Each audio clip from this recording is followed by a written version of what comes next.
Girmiyorum.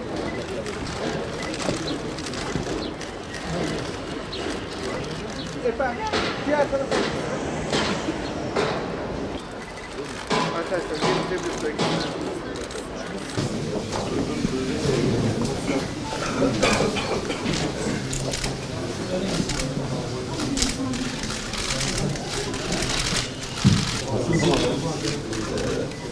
Onların çalışması.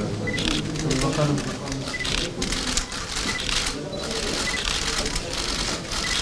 Bugün hazır mısınız arkadaşlar? Peki bekleyelim biraz. Değerli basın mensupları, bugün burada, bu güzel şehrimizde, Batman'da olmaktan dolayı büyük mutluluk duyuyorum. Göreve geldiğimiz günden beri, 10 Temmuz'dan itibaren bütün şehirlerimizi seyahat etmeye, ziyaret etmeye ve illerimize dair değerlendirme toplantıları yapmaya devam ediyoruz. Vatandaşlarımızla, sivil toplum kuruluşlarımızla gönül buluşmaları gerçekleştiriyoruz. Bu ziyaretlerimizden de hamdolsun 2002'den bu yana hem ülkemizde hem de şehirlerimizde olan ekonomik ve sosyal iyileşmeyi, kalkınmayı, gelişmeyi bizatihi şahit oluyoruz bütün bu ziyaretlerimizde. Milletimizin yoğun ilgisi var bütün ziyaretlerimizde ve Batman ilimizin de tabii özelde, benim kalbimde de özel bir yeri var. Ben yıllar evvel Siirt'te okuduğum için o zaman da Batman Siirt'e bağlıydı. Batman'ı da sık sık ziyaret ediyorduk. O yüzden de ben her yerde, şimdi diyecekler ama Batman'la da tabii ki bir gönül bağımız var.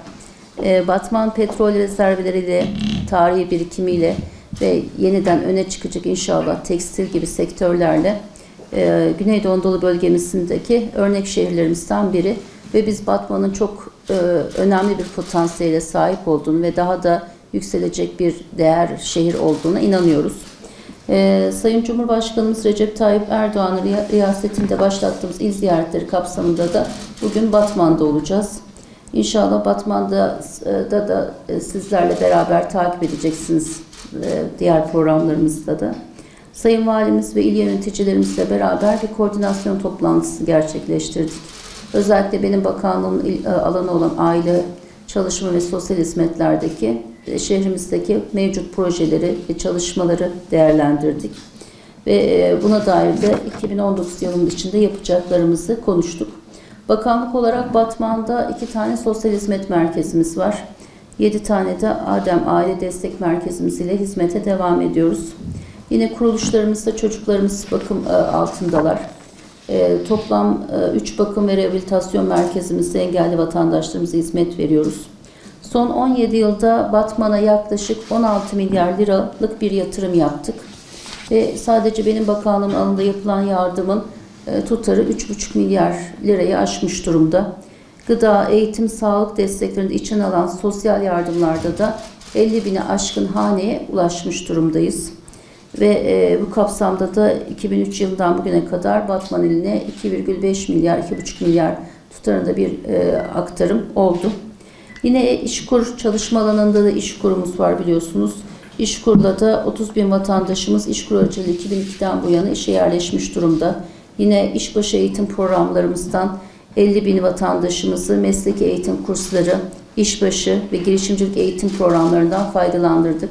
Ben burada bütün Batmanlı vatandaşlarımıza özellikle İşkur'un bu işbaşı eğitim programlarından ve girişimcilik programlarından, mesleki eğitim kurslarından daha etkin bir şekilde faydalanmalarını da davet ediyorum. İlimizde ayrıca tabii ki işverenlerimize yönelik de istihdam artırma yönelik teşvik programlarımız var. En son Cumhurbaşkanımızla beraber 2019 istihdam seferberliğini başlattı Cumhurbaşkanımız. Ve bu kapsamda da Batman'da da teşvik programlarımızı SGK ve İşkur il müdürlerimiz ve valimiz koordinasyonunda ve yine ticaret ve odalar, ticaret ve sanayi odalarımız illerimizde anlatmaya devam ediyorlar. Bizim derdimiz şehrimizi aile, çalışma ve sosyal hizmetler alanında nasıl daha ileri seviyeye çıkarırız, daha iyi hizmetleri ulaştırırız.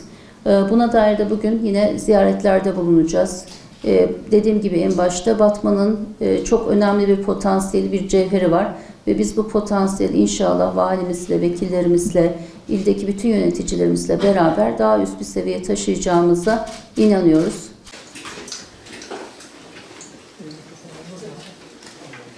Bütün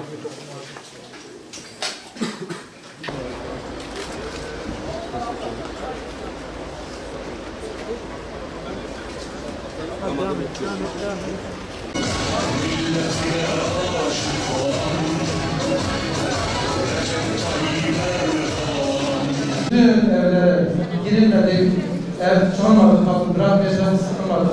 El bırakmayacağız. Sevgili dava arkadaşlarım, biliyorsunuz Batman'da ve bölgedeki diğer iletişimlerde iş dışına giden belediye başkanları maalesef halka hizmet etmek yerine terör örgütleriyle el ele yürümeyi tercih ettiler. Ve devletimizde bu duruma elbette seyirci kalmadı. Hendekler kazarak şehirlerimizi harap edenler, adeta savaş alanına çeviren bu teröristlere karşı güvenlik güçlerimiz ciddi bir mücadele verdi. Sivil vatandaşlara zarar gelmesin diye polislerimiz, askerlerimiz, jandarmalarımız şehit düştü. Okulları yaktılar. Yaralı taşıyan ambulanslara, hastanelere ateşler açtılar. Ve Güneydoğu'ya, illerimize yatırım gelmesin, hizmet gelmesin diye her yolu denediler. Çevresinde çukur siyasetiyle hayatı yaşanmış hale getiren, yaşanmaz hale getirenlere fırsat vermeyeceğiz 31 Mart'ta. Ve hiç kimse boş ayak kurmasın, bu millet alın terini,